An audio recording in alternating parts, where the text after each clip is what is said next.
How to merge two arrays in JavaScript and deduplicate items.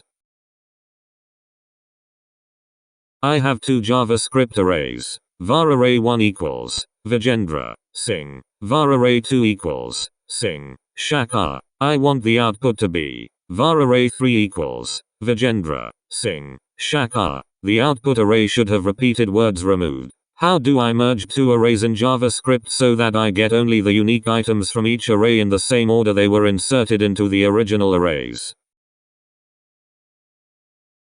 To just merge the arrays, without removing duplicates, in ES5 use array concat.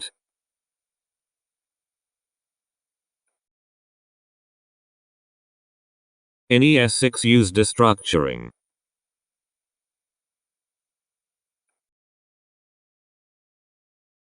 Since there is no built-in way to remove duplicates, we have to do it manually.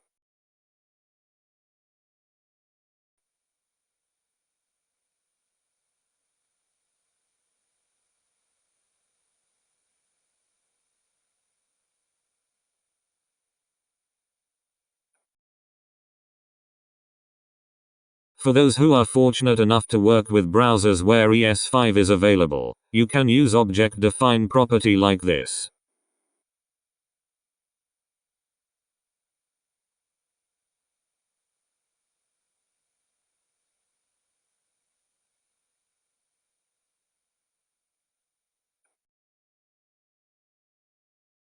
Thanks for watching. Subscribe to learn JavaScript. We have a number of awesome tutorials in the works.